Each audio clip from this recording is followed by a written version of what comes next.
In the headlines, President Buhari canvasses for votes for APC in Adamawa.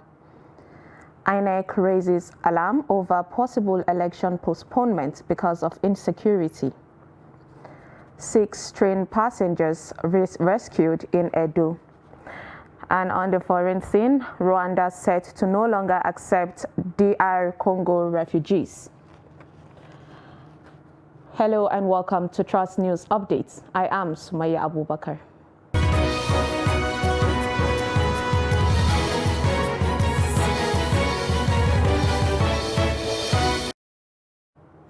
And now the news in full. President Muhammadu Buhari has again urged Nigerians to resist vote buying in the forthcoming general elections. The president stated this in Yola on Monday while flagging off the campaign APC governorship.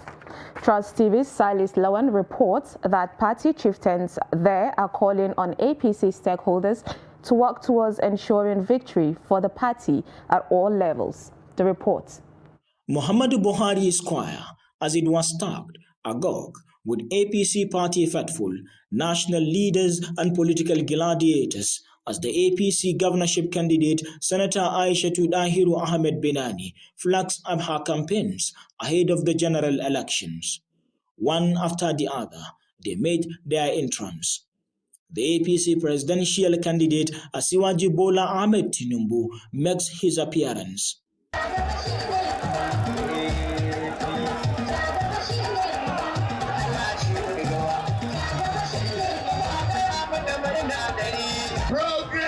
Binani,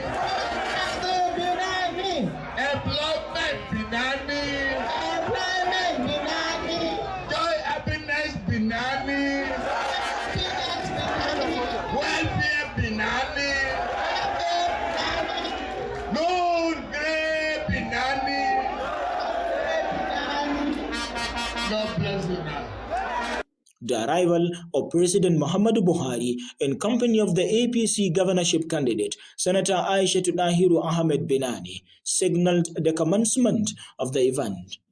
State, national, and other leaders of the party took turns to eulogize the presidential and state governorship candidate, given reasons why they should be trusted with their mandates. It is now in Adamawa. You want to produce the first female governor in Nigeria. Haba, Mutane Adamawa, you are very lucky. Are you not lucky? Are you not lucky? So today is just to confirm that day. Yeah. This goes to show that Adamawa people are fed up with PDP government. So people are here eagerly waiting to vote out PDP in Adamawa State. Bring back APC power. Women showed solidarity to the only female governorship candidate in the country. Senator Binani promises more if voted into power.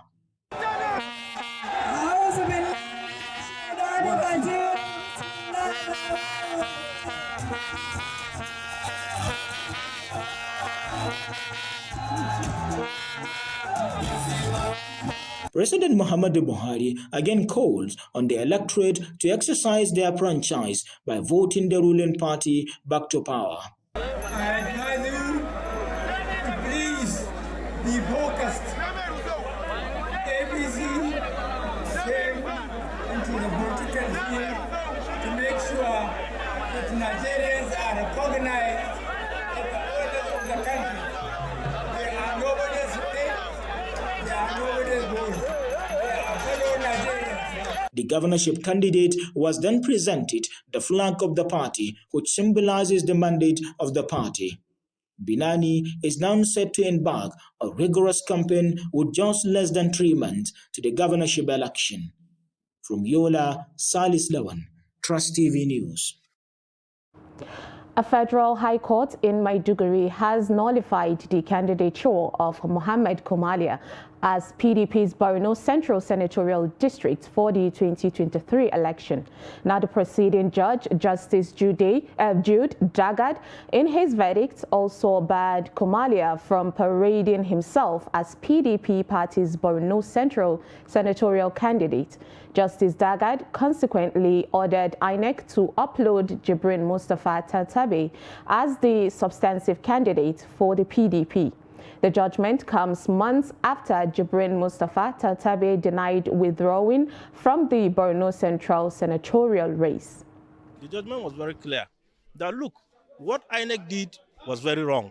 INEC ought not to have accepted the name of Mohammed Umara Kumalia as the candidate of the PDP in Borno State for the forthcoming general election, especially for Borno Central Senatorial District. Mohammed Umara Kumalia has not participated in the primary election, and even at that, the law is very clear.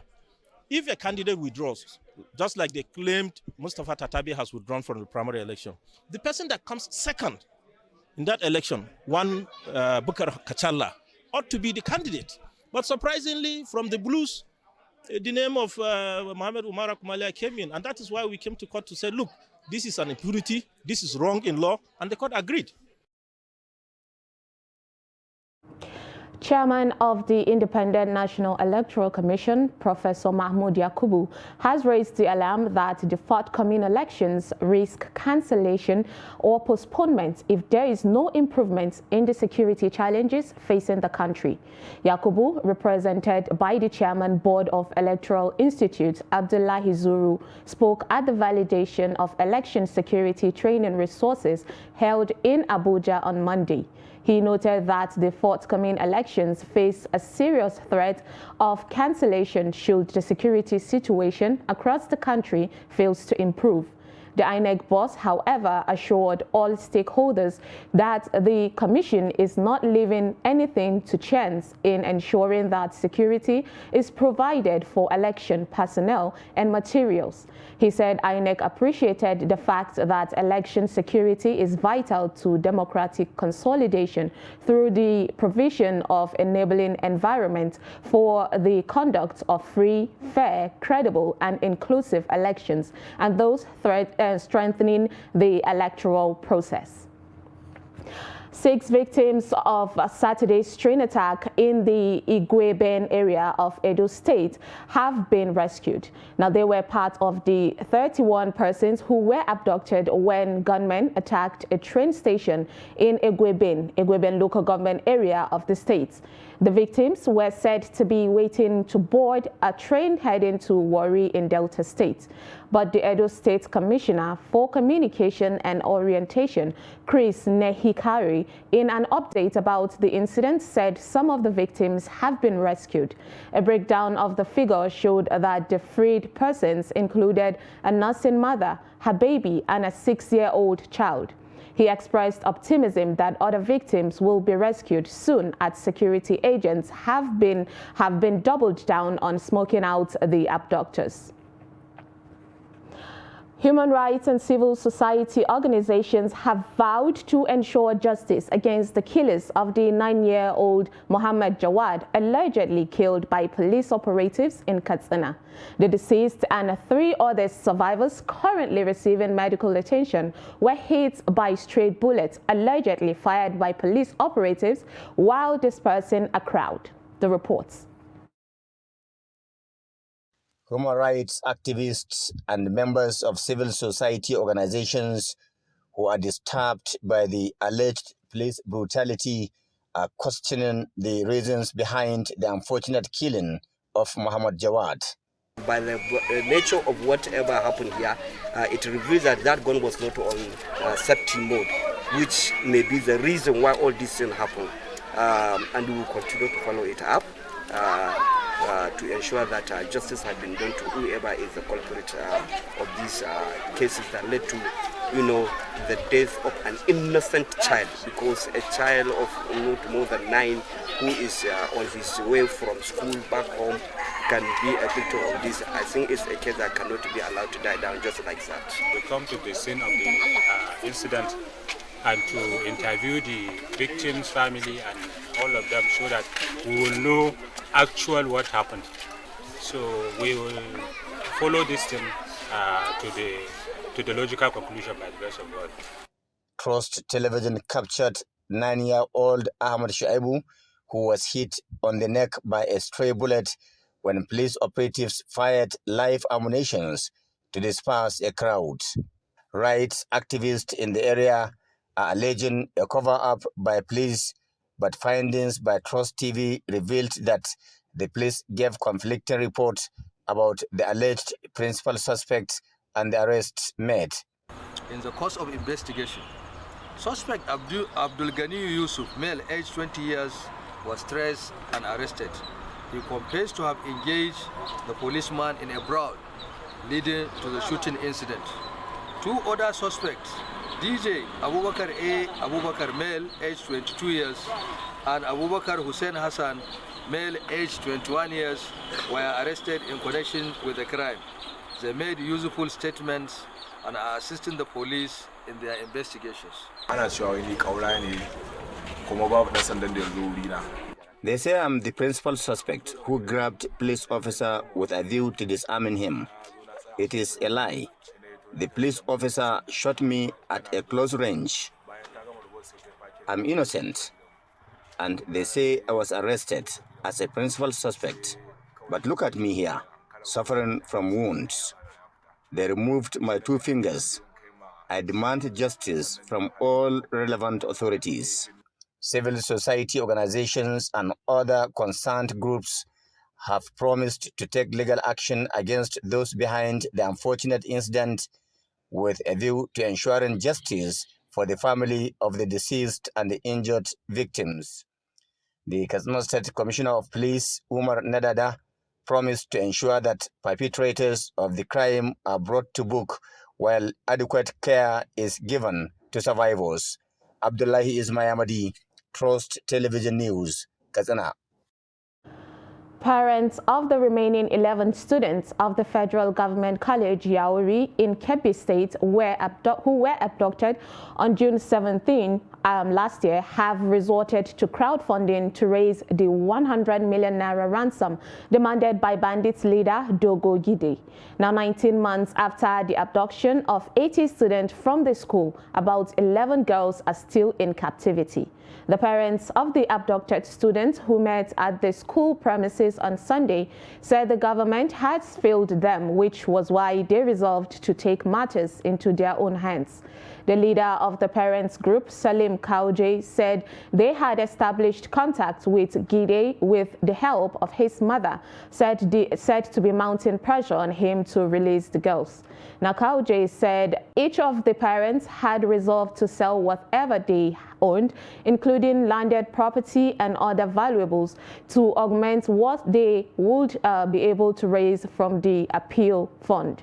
Another parent, Umar Abdul Hamid, said the decision became necessary because they had lost hope in the government. A mother of one of the girls, Sarah Musa, said that they had no option other than to resort to the public since they had been abandoned by the government.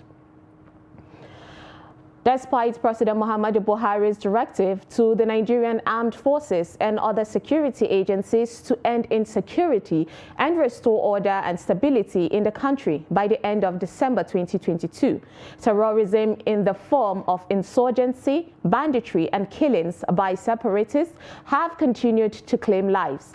In this report, Newell Sampson gets the reactions of a security expert and that of Nigerians concerning the progress made after the order by the president. The reports. So far, we are moving to the phase of consolidation of all those gains, so that by December, as ordered by the chairman of the council, the president, which we have said to all Nigerians before now, that will put essentially most of the challenges of banditry, particularly insurgency, kidnapping for ransom, criminalities of that nature, far, far behind us.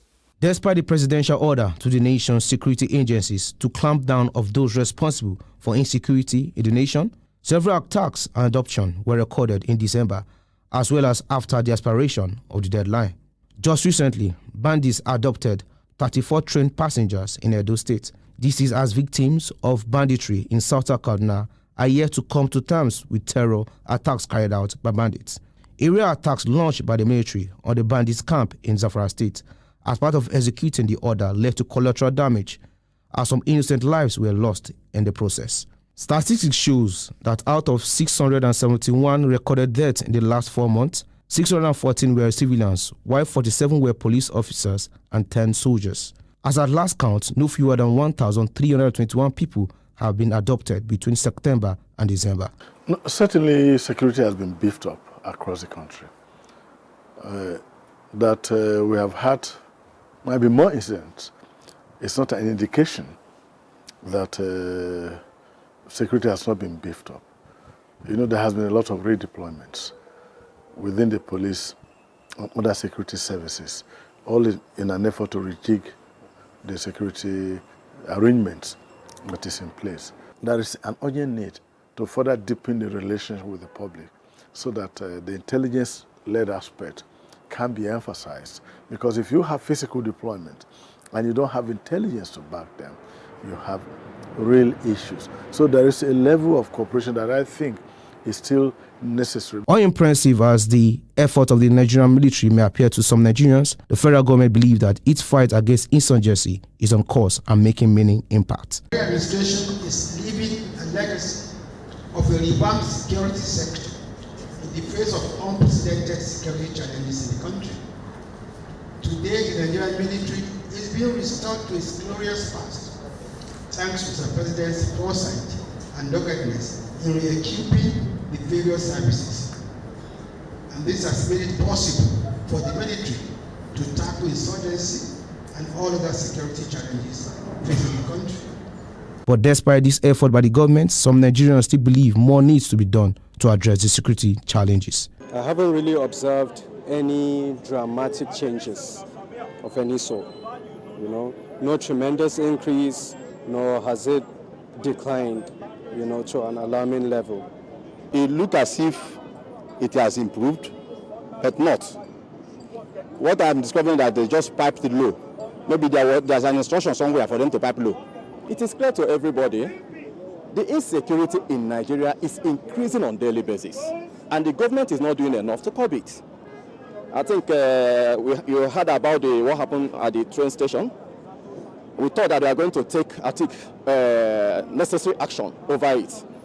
But at the end of the day, we discovered that what happened then, it only repeated itself a few days ago in, was it in Edo State or so, you know, of which a lot of people were kidnapped.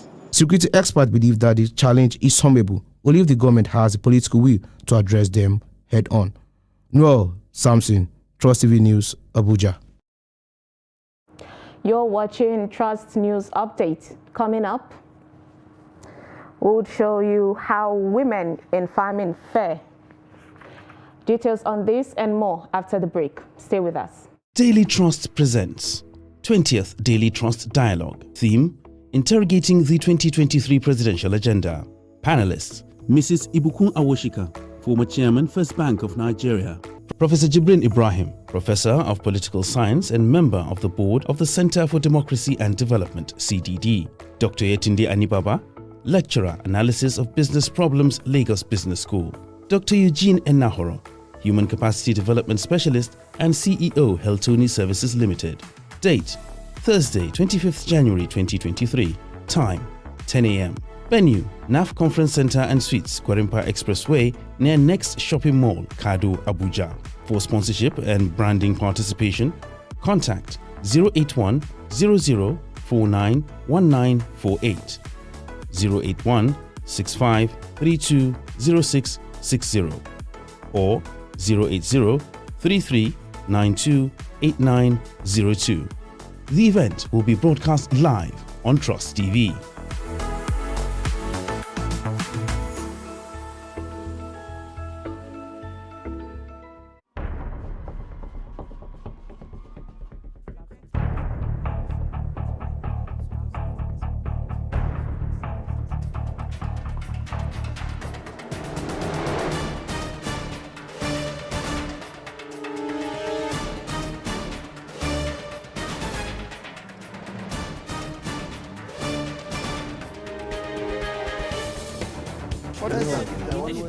That's great. It's good to see you.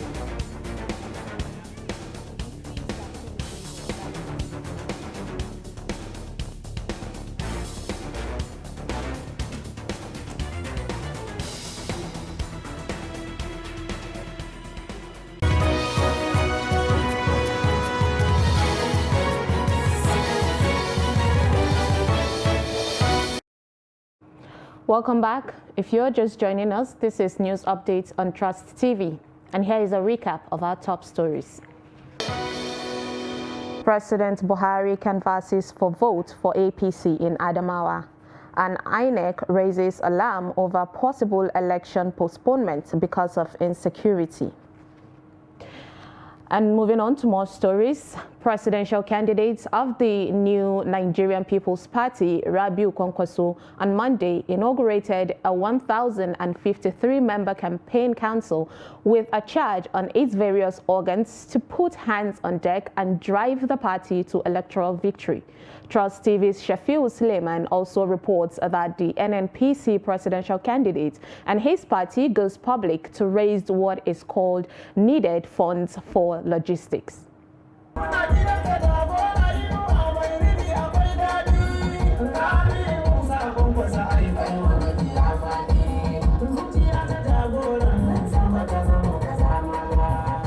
Barely 6 weeks to presidential election in Nigeria.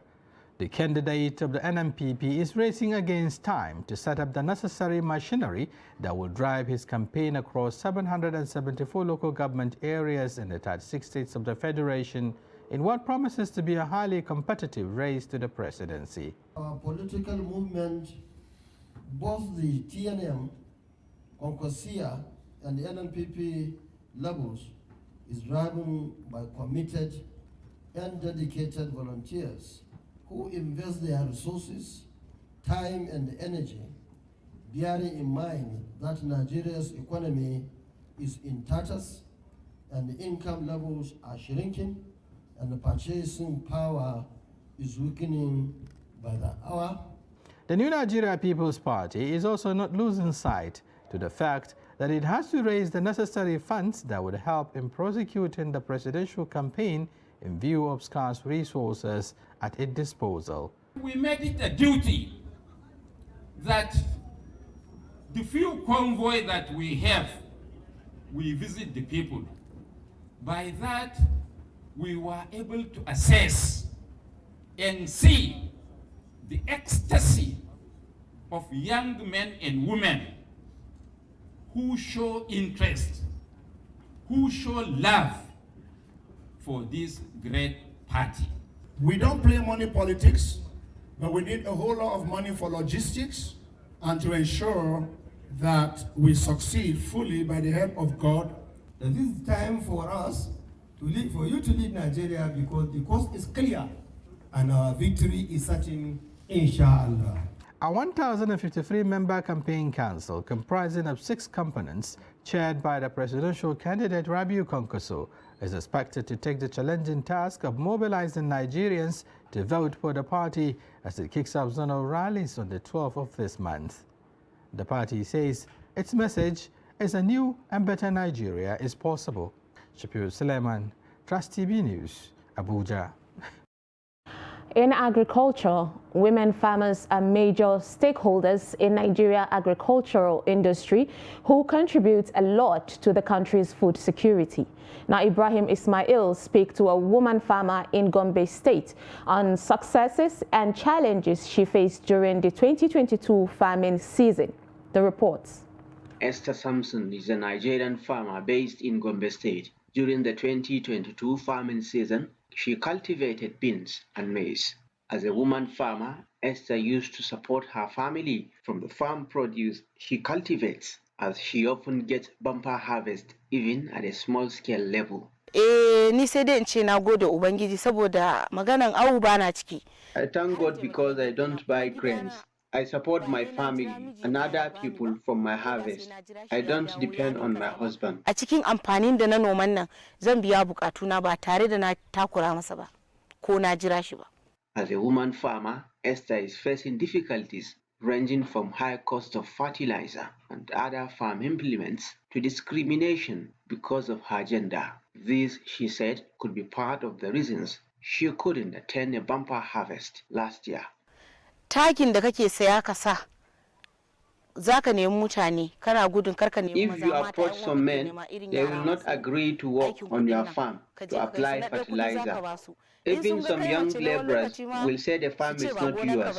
If they leave you alone, there is problem. In aka bar maka kai kaɗai ka sunkiya a matsayinka na mace, namiji bai tallafa maka ba, gaskiya akwai matsala. Despite all the hiccups, the mother of two believes that if given the required support, women can contribute to Nigeria's food security. Gaskiya inda za a tallafa a ɗaga mu mata. If they can help us, we can contribute a lot to food security. I can do a lot personally to ensure food security.